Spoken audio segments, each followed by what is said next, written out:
sorry, same orientation as what? Rotate device back. Let me see if I can do this. Can I go that? No, okay. That's going to change things a little bit, but never mind. So I haven't been live for a while, clearly, so I can't remember how to do it. And I'm doing it on my phone because I couldn't get it to work on my computer. So I apologise for all of that. So anyway, today I want to talk about how to select the right solicitor when you're facing a narcissist. Now, in these cases, it comes up time and time again. People asking me, do I know anyone? Talking about problems that they've had, how they felt that their solicitor or legal representation didn't understand or didn't listen, or they feel they've wasted money. So it's a huge problem in these types of cases, and we're going to talk a little bit more about why and what we can do about it. But ultimately, getting the right legal representation, whether that be a solicitor or a barrister or doing it yourself, you've got to be sure it's 100% right, because it will make or break your case. The wrong one can cost you hundreds of thousands of pounds and get you nowhere. The right one can not only get you somewhere, but also help you to feel heard and validated and understood, and that they really are taking your case seriously and that you're aligned. You're both working towards the same thing. So this video is going to, or this live is going to talk you through things to look for, things to avoid, and just to make sure that you are fully equipped for the battle ahead. So just in case those of you who are new to this and don't know who I am, I'm Sarah Squires. I am the director of the nurturingcoach.co.uk, which is a specialist counselling service for victims of narcissistic abuse and parental alienation. I developed the Get Court Ready program, which is now its own website and has lots of resources on it, which is ultimately about preparing you for court against a narcissistic ex. And it might be that you're facing false allegations, dealing with DAVO behaviours, an alienating parent. These are the kind of common difficulties. Also, just not being able to parent with this person, everything turning into an argument. You might have to take it back to court in order to get an agreement even, or an amendment. So that's why it's important that you have the right representation. So a narcissist is going to manipulate. They are going to manipulate the system.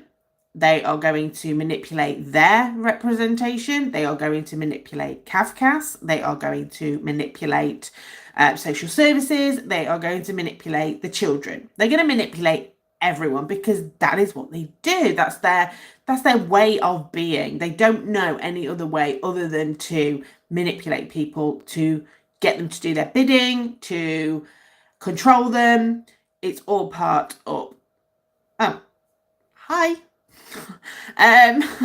So a good solicitor needs to understand that. They need to understand what they're up against, because it's not, when you involve a solicitor or, even other professionals, CAFCASs, judges, that kind of thing, it's not just about you and them at that point. Morning, hi everyone. It is about them being your face. They're your representative. They are representing you. They are representing your best intentions, your best interest, and the best interest of the children. And so it's really important that you get the right person, because if you don't, then they're just going to see you as a paycheck, really. And I hear that a lot, that people are finding that their solicitors are just seeing them as a paycheck. They keep the case going. They're not looking for resolution. They are looking for conflict, and they can be part of creating that conflict. And so it's so important that you do choose the right solicitor. It's also important that your solicitor understands your goal, what you're trying to achieve, because and they need to be realistic about that as well. So manage your expectations. But if you're saying to them, I need to be protected going forward, me and the children need to be able to live with some sort of freedom from this person, or I want contact with my children, I want a change of residency, whatever that might be, you need to share that goal with them and they need to be on board with that. Now, that, like I said, that doesn't mean that they don't come back and say, look, realistically, this is more likely what you're going to get. Absolutely. You need to have that. You need to have them to be able to be honest with you and manage your expectations. But you do need to find that you set a goal both for the bigger picture and also for individual hearings. So what do you want to achieve from this hearing? And then that's going to be part of that bigger picture of what it is that you're going for. The solicitor who understands, or a solicitor who absolutely understands what they're up against, is going to be much more prepared for the tactics that a narcissist is going to deploy in court, and they're not going to fall foul of them. So I have had such a variety of situations where solicitors have sort of basically thought that I can handle this, I can handle your ex, and had a conversation with them and been totally gaslit by them, come back and be like, oh, they're lovely, they're really nice people, and totally undermining you as a victim. Also had solicitors who are so headstrong that they don't allow you to have any other support in place. So it's very much a no, let me handle all of this. I'm going to be the one that deals with all of this. They bulldoze you into accepting things that you didn't want to accept. And again, so you don't get what you're aiming for, what it is that you want. And often times your ex gets what they want. So you need a solicitor who understands. So let's go through. Let's have a look at some red flags of what we don't want what we don't want in our solicitor, and some warning signs. So the first one is a lack of empathy and understanding. Now, this is a really difficult one, actually. Now, empathy isn't difficult. Understanding is, because it's one thing to understand it on a cognitive level, like be able to say, yes, I know what not a narcissist is. It's quite the other to actually know what narcissistic abuse is. And the reality is that you only can really understand it if you've been through it. And so it's gauging from them when they say, yes, I understand it.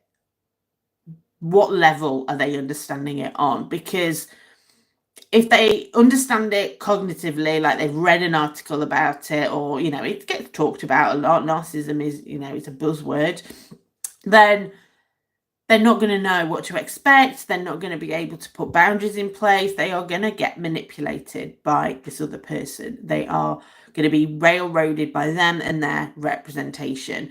So trying to figure out their level of understanding, and I've got a resource for you that I will share at the end of the video.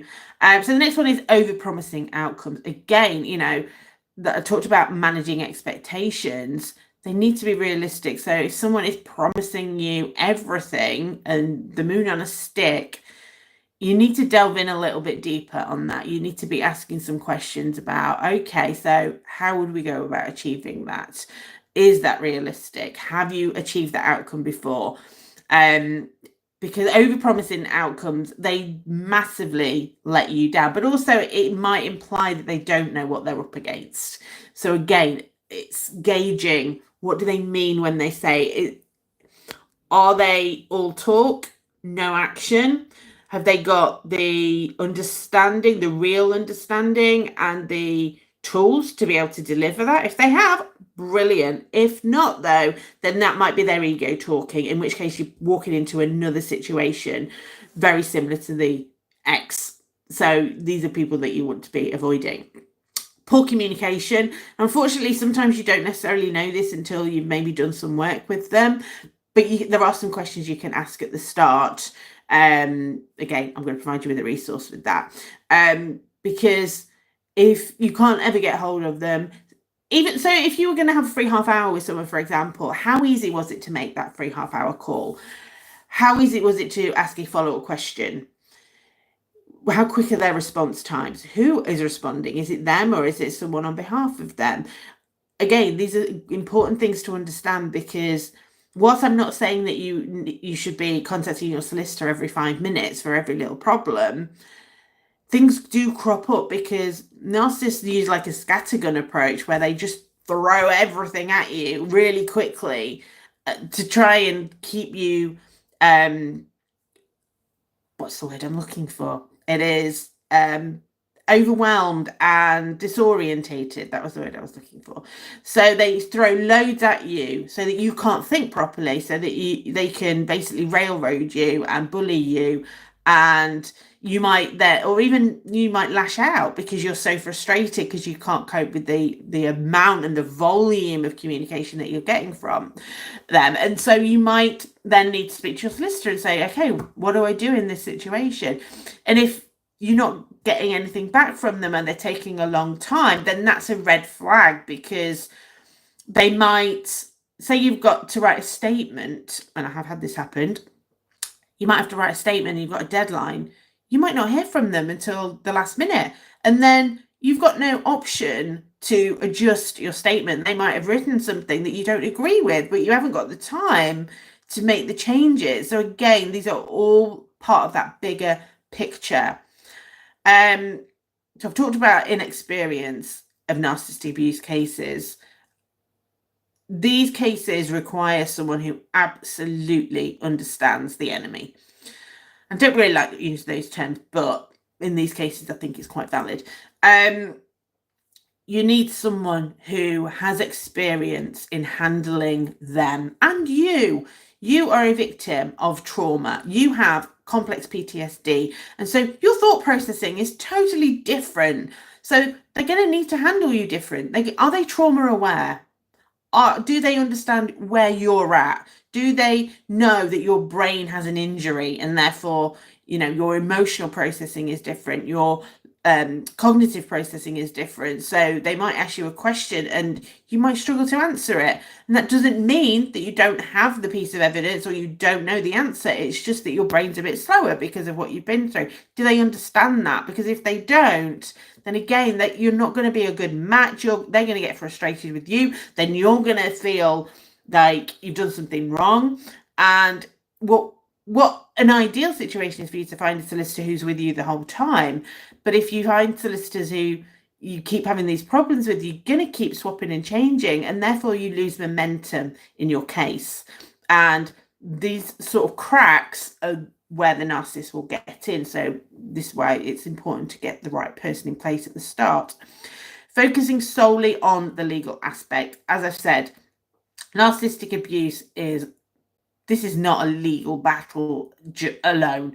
This is psychological warfare. This is about someone who has the psyche, the pathology to be obsessive, to seek to destroy you, who will, like say, just keep going and going and going, will be very litigious.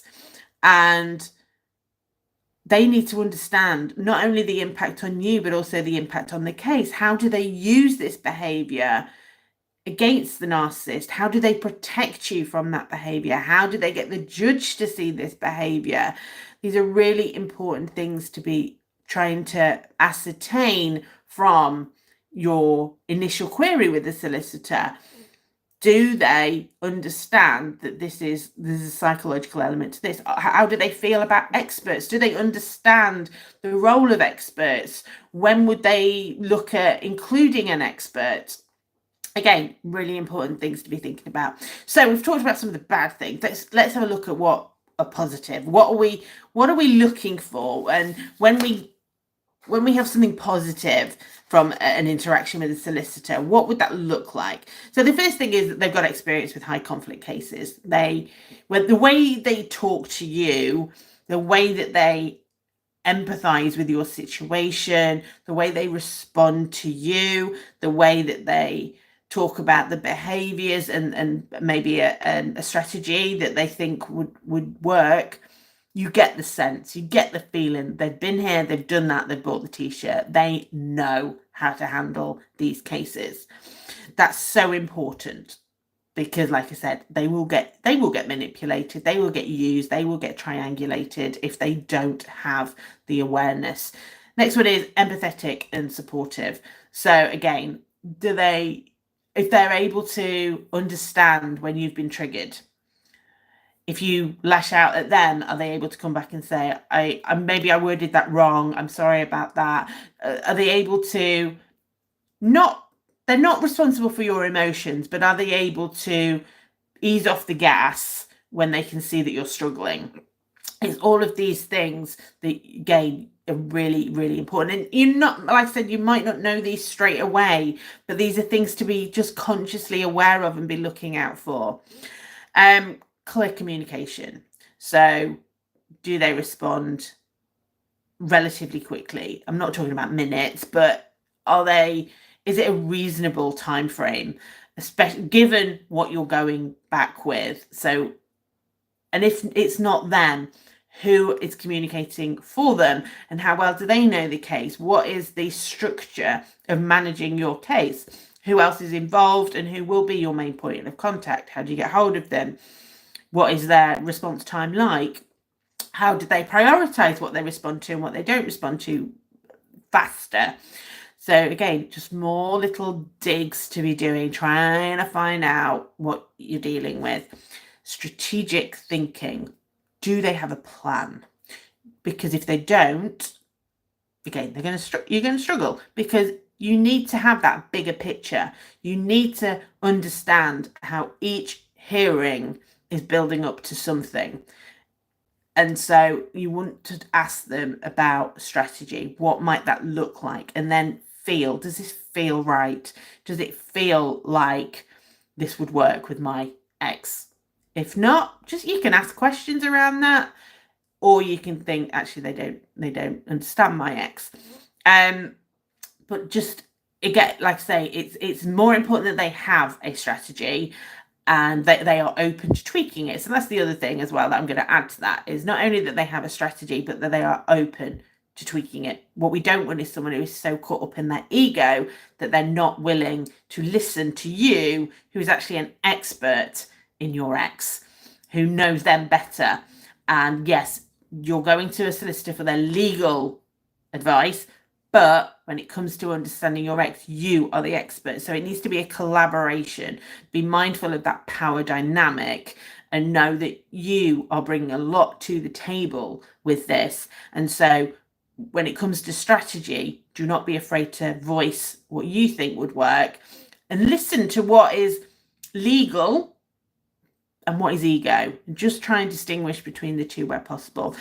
Transparency, honesty, integrity, really important elements. So do they share with you their price structure? Do they share with you how long they think it might take? Do they manage your expectations? Are they open about answering your questions, or do they get prickly? Again, ego monitor, where are they sitting with that?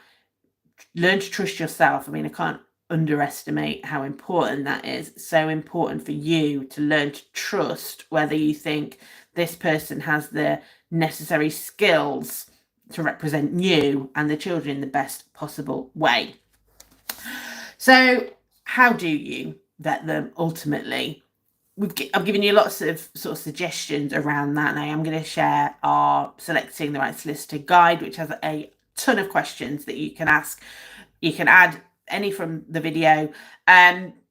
So ask those questions. Go through the document, highlight the ones that are relevant to your case, which ones you want to ask. And there's a lot, so you might want to, cut it down a little bit, but really just start to think, because it might be that you ask one question, you get a response, and then you ask a follow-up question. So just it's being mindful of almost planting the tree of the question, so that you know which particular branches to then go off when you get a response. Ask around particular groups. So if you're in a narcissistic abuse support group or a parental alienation support group, ask, has anyone used this person? What do they think? Have they got any feedback? You might not get anything because there's a hell of a lot of solicitors around, but you might get something. You might get a great, you might get a not. Equally, before you speak to any solicitors, you can ask for recommendations. That's what I always do for my clients. I always ask, does anyone know anyone in this particular area? Because someone who's been through it with that person is a better judge. Now, that's not to say it's going to be a 100% match for you, but it just gives us a better place to start. And like I said, trust your instincts. Learn to trust your intuition when you're receiving the answers. Does that feel genuine? Do I feel I'm being bullshitted? Or, do I feel safe around this person? You need to feel safe, and that's an in here feeling. Do I relax when I'm with this person? Do I feel calmer when I'm with this person? Or do I feel my anxiety is going up? And then being able to look at, is that because of what we're talking about, or is that because of this person? So look at it across different scenarios, but really start to trust into that. So just to recap on this live, I've been checking, and that we've not had any relevant questions as yet. But obviously you can comment on the video after it's been posted. So the importance of choosing the right solicitor is to ensure that ideally that you can stick with this person throughout the entirety. So realistically, in these cases, it could be that they go on for, depending on the age of your children, 5-10 years. Now, it won't all be in one go. It'll be, you get a final order, 6 months might go by, might be a few years go by. You're back in court. Ideally, you want the same person to be managing your case. It's not always possible because obviously the solicitors do move around, but that doesn't mean, you can't go to another firm and follow them. But ideally, you do want to be using the same one. So it's about making sure that you get it right at the start, because if you don't, then not only will your case go off on the wrong path, your ex might gain in momentum, you might lose credibility, it'll cost you a hell of a lot of money. These are not cheap mistakes to make. And know the red flags and green flags that we talked about today. What feels good, what doesn't feel good, what will help you to feel confident in choosing and appointing this person as your solicitor. So obviously, you're not alone in this. We're here. getcourtready.co.uk. Lots of resources.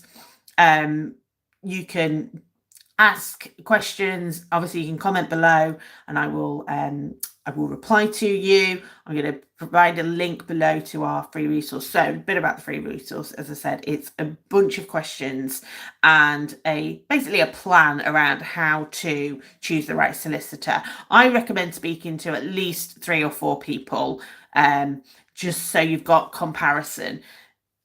No matter how much you like the first person, still go and see the second person, because it's the same with anything. If you bought the first house you saw, you might miss one you like even better. So, what you want to do really is love the first one, see the second one, love the first one even more, see a third one, love the first one even more, see a fourth one, really, really know 100% the first one is the right one. So think of it that way rather than a waste of time or anything. Really do you want to be sure, so do have that comparison. If you're struggling financially and you want to use a bare bones of a solicitor involvement, so you just get them to help you with writing a statement or preparing the bundle, the very least that you can get them to do, or just the odd bit of legal advice, I recommend Get Court Ready, our online program. It's just £57 and it walks you through everything you are going to expect from the court process, how to prepare for their tactics, how to understand their psychology and what their weaknesses are and how to utilize that, how to present your risk concerns, so to CAFCAS, and how to emotionally prepare when you have complex PTSD. We have tools in there to help you calm your nervous system as well. So it's a full service which will save you a lot of money. evidence tracker. How can I forget evidence tracker? We have developed evidence tracker, which is a system for you to organize your evidence and start to pull out the patterns of the behavior, which you can then present within your statement. So again, you can do a lot for yourself, which empowers you to really take control of your case. And then with the right solicitor, you can not only spend less, but also take less time in court because you get the right strategy from day one. So I'll put all the links in the description below. You can download the free ebook with all the questions in it. That will be in below. And yeah, just drop your comment below and I will respond to you. If this has been helpful to you, please do like, subscribe to the channel, and like I say, comment, share with anyone who you think would find it useful as well. Take care, everyone. Bye-bye.